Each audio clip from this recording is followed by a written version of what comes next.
चंपारण से कांग्रेस नेता कन्हैया कुमार के पलायन रोको रोजगार दो पदयात्रा पर बिहार के पूर्व शिक्षा मंत्री सह जदयू नेता वीरेंद्र सिंह कुशवाहा ने जमकर हमला बोला। नरकटिया विधानसभा क्षेत्र के जागीराहा बिजबन्नी छठ घाट पर पूर्व शिक्षा मंत्री वीरेंद्र सिंह कुशवाहा ने नीतीश कुमार के विकास कार्यों को जन जन तक पहुंचाने को लेकर अपने पदयात्रा को प्रारंभ करने से पूर्व एक सभा को संबोधित करते हुए कांग्रेस नेता कन्हैया कुमार के पदयात्रा पर जमकर हमला बोला।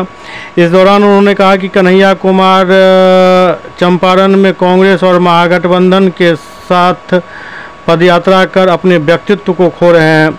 यही लालू जी के सरकार में चंपारण एक दिन मिनी गन फैक्ट्री और चंबल घाटी हुआ करता था।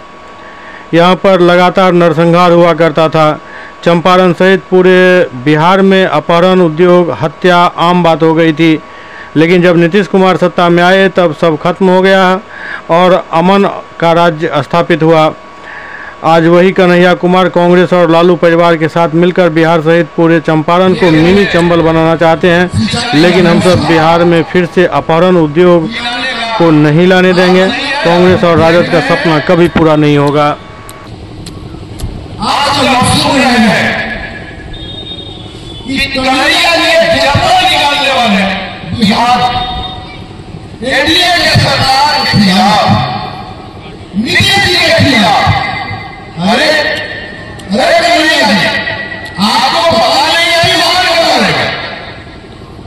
आप अपने बच्चा फूटा व्यक्तित्व को निखार कर रहे हैं, चूंकि आप जानते हैं कि नीतीश जी का विकास, पुरुष का विकास पूरे देश में और पूरे दुनिया में आदर के साथ लोग नाम लेते हैं।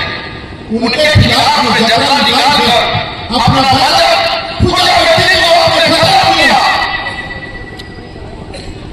और जिस पार्टी के नेता बिहार में घूमेंगे उस पार्टी का कड़ा अभ्यास से बिहार की जनता सब लोग वापसी पाए। और लालू जी खुद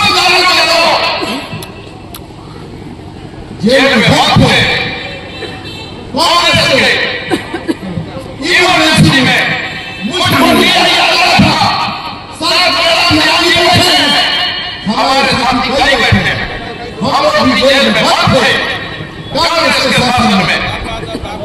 और आप हाथ हो रही है तेजस्वी जी को मुख्यमंत्री बनाने का। अरे आपने नए लोग तो नहीं जानते होंगे, सभी लोग जानते हैं चंपारण का बात या पूरे दुनिया में नीली चंबल के नाम से प्रसिद्ध हो गया था। आप जानते हैं, सभी लोग जानते हैं। और पूरे बिहार में नरसंहार का बिहार बन गया था। एक व्यक्ति नरसंहार में 100 लोग मारे जाते थे। क्या आप चाहेंगे एक बार फिर से बिहार नरसंहार के आग में झुलसे और फिर से इसका नाम नीली चंबल कोई नहीं जाएगा। इसलिए सपना मत देखिए। आने वाले समय में 2025 में फिर से नीतीश जी मुख्यमंत्री बनेंगे और एनडीए की सरकार बनेगी।